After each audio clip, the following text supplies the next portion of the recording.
Me presento. Soy maestrando en procesos educativos mediados por tecnología de la Universidad Nacional de Córdoba, en Argentina, especialista docente de nivel superior en educación y TIC, licenciado en comunicación social, directivo y profesor de nivel superior, investigador universitario, embajador para Latinoamérica de Genially, Global Teacher Award 2021 desde India, y creador y coordinador de la comunidad iberoamericana, los docentes y las TIC. Y la ponencia que voy a estar compartiendo tiene que ver con una experiencia de debate asincrónico virtual como estrategia de aprendizaje en nivel superior. Así que es un gran placer poder compartirla. Permiso, perdón la desprolijidad desde acá.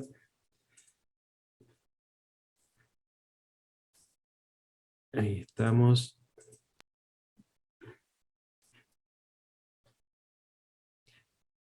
Ahí estamos. Bien, como les decía, el tema va a girar en torno a esta propuesta que pretendió no solo abarcar la cuestión de emergencia de la pandemia, sino especialmente dejar asentada alguna modalidad y desde allí empezar a experimentar.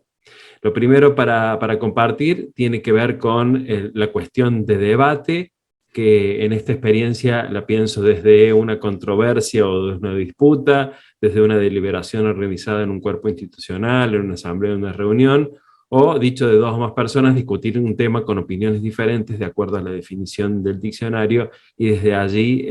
proponer estas instancias de debate. Lo asincrónico, que no tiene lugar en completa correspondencia temporal con otro proceso o con la causa que lo produce, es decir, también depende de los tiempos y de las dinámicas y de los espacios de los participantes. Lo virtual, acá tomo una cita de Pardo, Kuklinski y Cobo del año 2020, quienes indican, sugieren o hasta inclusive determinan pasar a remotos todos los procesos que hechos en un espacio físico no agreguen valor diferencial a la experiencia de aprendizaje del estudiante. Es una de las conclusiones que sacaban al inicio de la pandemia, hablando de la educación híbrida, de un modelo híbrido, y resignificar lo presencial a partir de darle la trascendencia específica a cada uno de los ámbitos, a lo virtual y a lo presencial. Como estrategia, pensarla como estrategia de aprendizaje desde distintos aportes teóricos, pero básicamente pensarlas como procedimientos que pueden incluir varias técnicas, operaciones o actividades específicas que persiguen un propósito determinado, el aprendizaje y la solución de problemas académicos y aquellos otros aspectos vinculados con ellos, y son instrumentos socioculturales aprendidos en contexto de interacción con otros con diferentes capital de conocimiento, teniendo en cuenta esta consideración de estrategias de aprendizaje, y particularmente en torno al aprendizaje, tomar la cuestión del aprendizaje significativo, sintetizada como aquel aprendizaje que utiliza los conocimientos previos del alumno para construir un nuevo aprendizaje desde el protagonismo del estudiante, y se incorporan estos nuevos conocimientos en forma sustantiva en su estructura cognitiva. Se desarrolla a partir de dos ejes: la actividad constructiva y la interacción con otros. Requiere una intensa actividad por parte del alumno y consiste en establecer relaciones entre el nuevo contenido y sus esquemas de conocimientos a partir de la necesaria implicación afectiva de este alumno, es decir, que quiera aprender aquello que se le presenta, porque fundamentalmente no para probar, no porque al docente le gusta, sino porque lo considera valioso y significativo para su formación particularmente. Y todo esto en el contexto del nivel superior, particularmente en educación superior técnica, en este caso no universitaria. De hecho, para pensar esta experiencia tomo una frase que ya salió en otra ponencia, y es interesante coincidir desde distintas vivencias. Enseñar no es transferir conocimientos, sino crear las posibilidades para su propia producción o construcción. Esta cita de Freire es lo que motiva en cierta manera la cuestión de que no repitan un esquema en esta propuesta de debate, sino que construyan sus propios conocimientos y vinculándolo con el aprendizaje significativo que veíamos recién.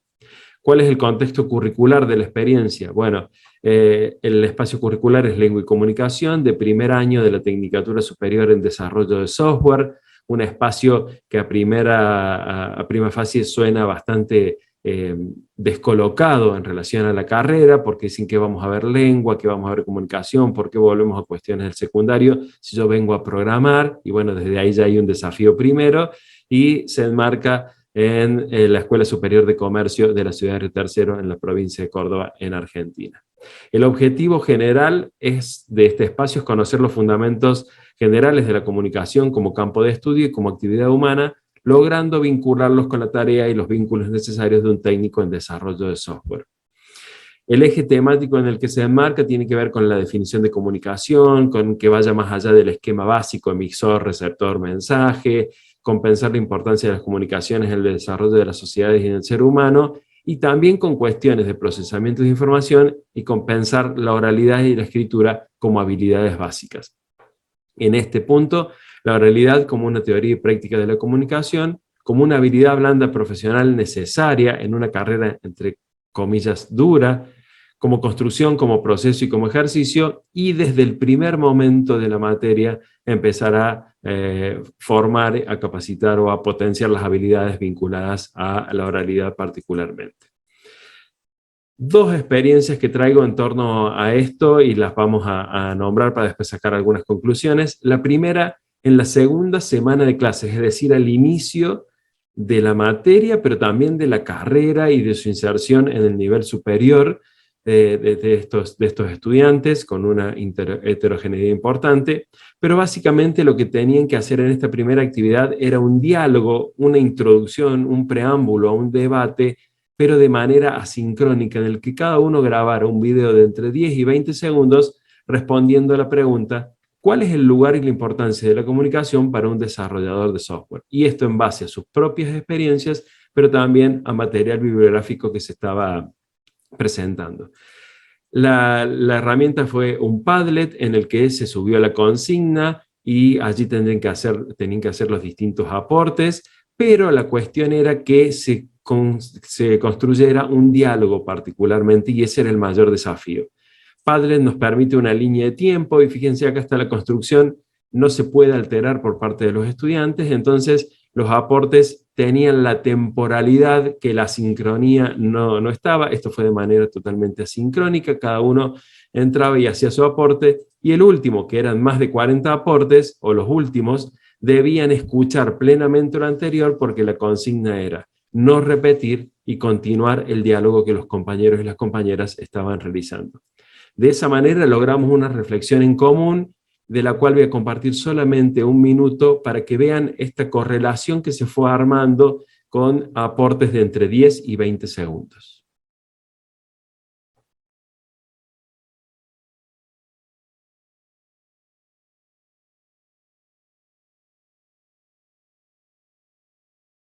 La importancia de la comunicación para un desarrollador de software es esencial para un buen funcionamiento del propio equipo de desarrollo y para relacionarse con el resto del equipo. Entonces, conocer los aspectos implicados en la comunicación constituyen un aspecto clave para conseguir una buena gestión en un desarrollador. Teniendo en cuenta los aspectos y los elementos dentro de una comunicación, para un desarrollador también es importante saber cuáles son los tipos de comunicación que existen,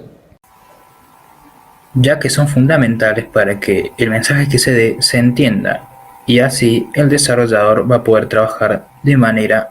más eficiente. De esa manera se iban sucediendo los distintos aportes, y fíjense que inclusive dejan preguntas como entonces, a partir de acá, y dejan el nexo y el conector, y eso fue explícito en ellos y en ellas, para buscar la correlación de todo el texto oral en cierta manera, y un diálogo. A partir de ahí, el correlato fue poner este video que les acabo de mostrar en Edpuzzle, una herramienta que nos permite reproducir un video, pero poner actividades previas que hasta que no se responden no se puede avanzar, y me garantizaba en este caso como docente desde lo asincrónico que habían visto el video, porque las preguntas estaban al final del video, es decir, no pueden adelantar el video y tenían que verlo completo y al final responder 3 preguntas. Estas 3 preguntas tenían que ver con cómo interpretaban, valoraban y concluían los aportes y el diálogo que se había construido y esta especie de debate, incluyendo la expresión oral, la relación, la coherencia, la conclusión y demás, y acá está de manera muy solamente gráfica, por ejemplo, las respuestas a una de las preguntas, y eso también nos sirvió de material para poder profundizar. ¿Cómo cerramos esta actividad? En el aula física de manera presencial, relacionando las reflexiones y el proceso con el material teórico, lo cual a su vez sirvió de base para los temas siguientes. Recordemos que era la segunda semana de clases que se estaba transitando.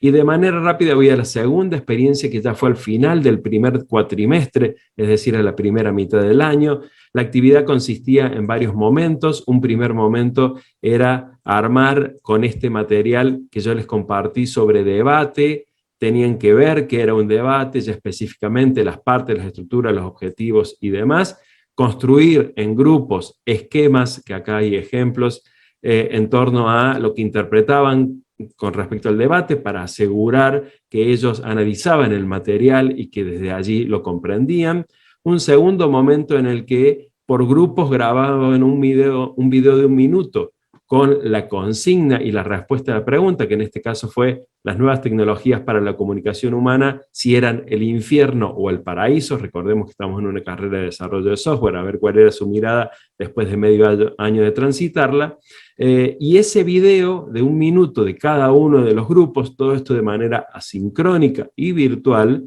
ese video se compartió en una presentación en la que tenían diferentes momentos. Lo primero que tenían que hacer era ver estos videos, que lo voy a mostrar de esta manera. Fíjense que están